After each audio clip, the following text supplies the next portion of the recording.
Hi ಎಲ್ರಿಗೂ ನಮಸ್ಕಾರ. ಇವತ್ತಿನ ವಿಡಿಯೋದಲ್ಲಿ ಈಸಿಯಾಗಿ ಮಸಾಲೆ ಚಿತ್ರಾನ್ನ ಹೇಗೆ ಮಾಡೋದು ಅಂತ ನೋಡೋಣ. 12 ಹಸಿರು ಮೆಣಸಿನ್ಕಾಯಿನ ಜಾರೊಳಗೆ ಹಾಕ್ಕೊಳ್ತಾ ಇದ್ದೀನಿ. 1 ಬೌಲಷ್ಟು ಕೊತ್ತಂಬರಿ ಸೊಪ್ಪನ್ನು ಕೂಡ ಹಾಕ್ಕೊಳ್ತಾ ಇದ್ದೀನಿ.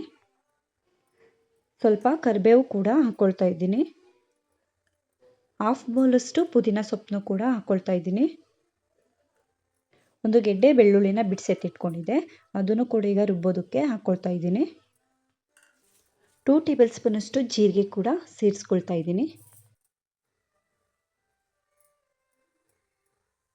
ಈಗ ಇದನ್ನು ಮೀಡಿಯಮಾಗಿ ಗ್ರೈಂಡ್ ಮಾಡಿ ಎತ್ತಿಟ್ಕೊಳ್ತಿದ್ದೀನಿ.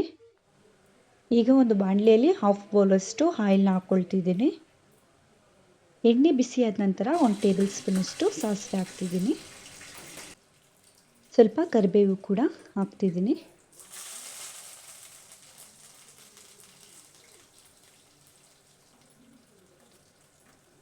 ತ್ರೀ ಟೇಬಲ್ ಸ್ಪೂನಷ್ಟು ಕಡಲೆಬೀಜ, 3 ಟೇಬಲ್ ಸ್ಪೂನಷ್ಟು ಕಡಲೆಬೇಳೆನ ಹಾಕ್ಕೊಡ್ತಿದ್ದೀನಿ.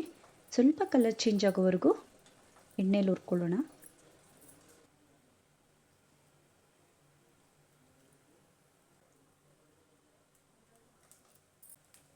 ಒಂದು ಟೇಬಲ್ ಸ್ಪೂನಷ್ಟು ಅರಿಶಿನ ಪುಡಿ ಹಾಕ್ಕೊತಿದ್ದೀನಿ.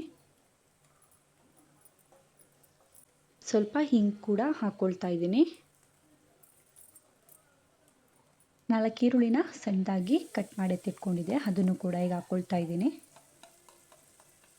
ಈಗ ಇದನ್ನು ನೀಟಾಗಿ ಮಿಕ್ಸ್ ಮಾಡ್ಕೊಂಡು ಈರುಳ್ಳಿ ಹಸಿ ಸ್ಮೆಲ್ ಹೋಗೋವರೆಗೂ ಸ್ವಲ್ಪ ಎಣ್ಣೆಯಲ್ಲಿ ಬಾಡಿಸ್ಕೋಬೇಕು. ರುಬ್ಬಿ ಎತ್ತಿಟ್ಕೊಂಡಿದ್ದಂತಹ ಮಸಾಲೆನ ಈಗ ಈರುಳ್ಳಿ ಜೊತೆಗೆ ಹಾಕ್ಕೊಳ್ತಿದ್ದೀನಿ. ಇದನ್ನು ಮಿಕ್ಸ್ ಮಾಡ್ಕೊಂಡು ಈಗ ರುಚಿಗೆ ತಕ್ಕಷ್ಟು ಉಪ್ಪನ್ನು ಕೂಡ ಹಾಕ್ಕೊತಿದ್ದೀನಿ. ಮಸಾಲೆ ಹಾಕ್ಕೊಂಡಿದ್ವಲ್ಲ, ಅದ್ರದ್ದು ಹಸಿ ಸ್ಮೆಲ್ ಹೋಗಿ ಸ್ವಲ್ಪ ಕಲರ್ ಚೇಂಜ್ ಆಗೋವರೆಗೂ ಬಿಡಬೇಕು. ಸಪ್ರೇಟ್ ರೈಸ್ ಮಾಡಿ ಎತ್ತಿಟ್ಕೊಂಡಿದ್ದೆ, ಈಗ ಅದನ್ನು ಮಸಾಲೆ ಜೊತೆಗೆ ಹಾಕ್ಕೊತಿದ್ದೀನಿ. ರೈಸ್ನ ಈಗ ಮಸಾಲೆ ಜೊತೆಗೆ ನೀಟಾಗಿ ಮಿಕ್ಸ್ ಮಾಡ್ಕೊಳ್ತಿದ್ದೀನಿ.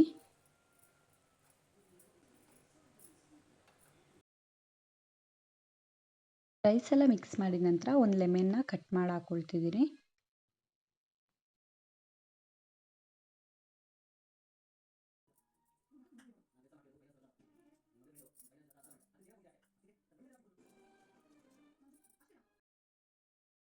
ತುಂಬ ಕಡಿಮೆ ಸಮಯದಲ್ಲಿ ಮಾಡ್ಕೊಳ್ಬಹುದಾದಂಥ ಮಸಾಲೆ ಚಿತ್ರಾನ್ನ.